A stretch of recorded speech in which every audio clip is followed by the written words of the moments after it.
जय हिंद दोस्तों, वंदे मातरम। अमेरिका जाने से पहले प्रधानमंत्री मोदी जी ने एक बहुत ही चौंकाने वाला बयान दिया है। दरअसल इस बयान को सुनने के बाद कई सारे बुद्धिजीवियों को झटका लगेगा। दरअसल नरेंद्र मोदी अमेरिका के 4 दिवसीय दौरे पर रवाना हो गए।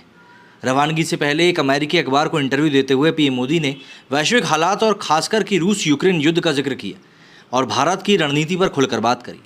पीएम मोदी ने अमेरिकी अखबार द वॉल स्ट्रीट जर्नल से बातचीत करते हुए कहा कि कुछ लोग कहते हैं कि हम तटस्थ खड़े हैं, लेकिन हम कहीं से कहीं तक भी तटस्थ नहीं बल्कि शांति के पक्ष में खड़े हुए हैं। नई दिल्ली स्थित प्रधानमंत्री आवास में पीएम मोदी का ये इंटरव्यू लगभग 1 घंटे तक चला, जिसमें उनसे कई मुद्दों पर सवाल किए गए। रूस यूक्रेन युद्ध में भारत के तटस्थ रुख पर भी सवाल किया गया, जिसे लेकर अमेरिका सहित पश्चिमी देश भारत की आलोचना करते रहे। इसे लेकर किए गए सवाल के जवाब में पीएम मोदी ने कहा कि मुझे नहीं लगता कि ये धारणा अमेरिका में सभी लोगों के बीच में। मैं समझता हूँ कि भारत के रुख मतलब कि रूस और यूक्रेन के बीच में जो लड़ाई चल रही है, इसके ऊपर पूरी दुनिया अच्छी तरह जानती है और समझती है। दुनिया को पूरा भरोसा है कि भारत की सर्वोच्च प्राथमिकता शांति है। जहाँ बात रूस यूक्रेन संघर्ष की है तो कुछ लोग कहते हैं कि हम न्यूट्रल हैं, लेकिन हम न्यूट्रल नहीं हैं, हम शांति के पक्ष में। उन्होंने आगे कहा कि सभी देशों को इंटरनेशनल कानूनों और देशों की संप्रभुता का सम्मान करना चाहिए।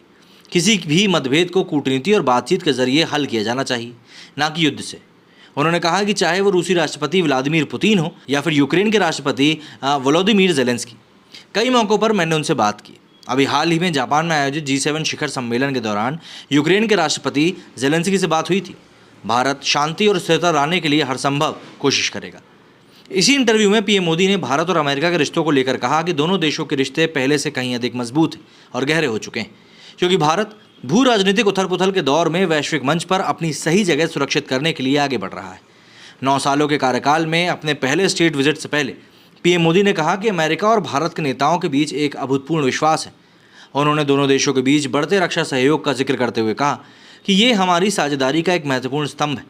अमेरिका स्टेट विजिट का निमंत्रण उन्हीं देशों के राष्ट्राध्यक्षों को देता है जिससे उसके द्विपक्षीय संबंध बेहद अच्छी स्थिति में हो। स्टेट विजिट का मतलब होता है कि किसी राष्ट्राध्यक्ष का मेज़बान राष्ट्राध्यक्ष की तरफ से निमंत्रण पर उस देश की यात्रा करे। स्टेट विजिट आधिकारिक दौरे से अलग होती है और इस दौरान मेहमान की मेज़बानी ज़्यादा ज़ोर शोर से की जाती है। इस स्टेट विजिट के दौरान व्हाइट हाउस में राष्ट्रपति जो बाइडेन और अमेरिका की first lady Jill Biden PM Modi के लिए एक स्टेट डिनर की मेज़बानी भी करेंगे।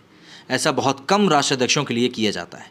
आर्थिक मोर्चे पर मोदी सरकार की अक्सर तारीफ हुई है, चाहे वो विदेशी निवेश आकर्षित करने की बात हो या फिर नियमों में ढील देने की बात हो, नौकरशाही को खत्म करने की बात हो, चाहे कुछ भी हो। सरकार ने शिक्षा और इंफ्रास्ट्रक्चर के क्षेत्र में काफ़ी निवेश किया है। कई इंटरनेशनल कंपनीज भारत में भारी निवेश भी कर रही हैं। एप्पल उन कंपनियों में से ही एक है जो फॉक्सकॉन टेक्नोलॉजी ग्रुप के साथ मिलकर दक्षिण भारत में भारी निवेश कर रही है। पीएम मोदी ने अपने इंटरव्यू में कहा है कि अब भारत का समय आ चुका है। उन्होंने कहा कि मैं अपने देश को दुनिया के सामने वैसे ही पेश करता हूं जैसा मेरा देश है और ख़ुद को मैं वैसा ही पेश करता हूं जैसा कि मैं हूं। पीएम मोदी ने आगे कहा कि वैश्विक राजनीति में भारत की भूमिका बढ़ रही है और वैश्विक अर्थव्यवस्था में भी भारत का योगदान बढ़ रहा है और अब भारत का समय आ चुका है। वैश्विक मंच पर भारत के बढ़ते कद का जिक्र करते हुए पीएम मोदी ने कहा कि भारत अब वैश्विक मंच पर एक बड़ी भूमिका का हकदार है। हालांकि मोदी जी ने स्पष्ट किया कि भारत को किसी देश की जगह लेने के रूप में नहीं देखा जाता। हम मानते हैं कि भारत विश्व में अपनी सही जगह हासिल कर रहा है। भारत की विपक्षी पार्टियां और मानवाधिकार कार्यकर्ता अक्सर पीएम मोदी की भारतीय जनता पार्टी पर आरोप लगाते रहते हैं कि पार्टी धार्मिक ध्रुवीकरण को बढ़ावा देती, लोकतंत्र को कमज़ोर करती है और प्रेस पर प्रतिबंध लगाती है। इसे लेकर भी इंटरव्यू के दौरान पीएम मोदी से सवाल किया गया, जिसे लेकर उन्होंने कहा कि भारत एक ऐसा देश है जहां सभी धर्मों के लोग शांति और सद्भावना के साथ रहते हैं। पीएम मोदी ने कहा कि भारत शांति और एकता का देश है। उन्होंने कहा कि हज़ारों सालों से भारत वो भूमि रही है जहां सभी धर्मों के लोगों को शांतिपूर्वक रहने की स्वतंत्रता है। आपको भारत से दुनिया के हर धर्म के लोग मिल जाएंगे जो मिलकर रहते हैं। इसी के साथ चीन के साथ जो रिश्ते हैं उनके ऊपर भी पीएम मोदी ने बातचीत करी। उन्होंने कहा कि द्विपक्षीय संबंधों के लिए सीमा पर शांति होना सबसे ज़्यादा ज़रूरी है।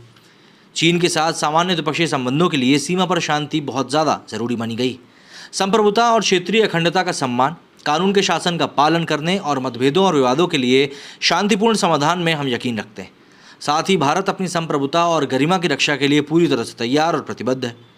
अपने इंटरव्यू के दौरान पीएम मोदी ने इंटरनेशनल संस्थानों के कायापलट का भी आह्वान किया। उन्होंने संयुक्त राष्ट्र और बाकी अंतर्राष्ट्रीय संगठनों में बड़े बदलाव की बात की ताकि उन्हें तेज़ी से बदलते हुए बहुध्रुवीय विश्व व्यवस्था के मुताबिक बनाया जा सके।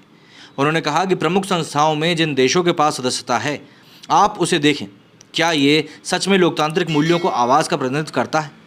अफ्रीका जैसे देश, क्या इसकी कोई आवाज़ है?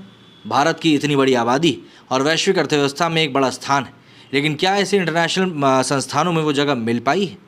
इन सभी सवालों के साथ ये इंटरव्यू ज़रूर ख़त्म हो गया, लेकिन इन्होंने जो सबसे बड़ी बात कही वो थी यूक्रेन और रशिया वॉर पर न्यूट्रल रहने की बात को लेकर। क्या कहना है आपका इस बारे में? कमेंट करके बताइएगा। मेरे इस वीडियो में फिलहाल इतना ही। जय हिंद, जय भारत।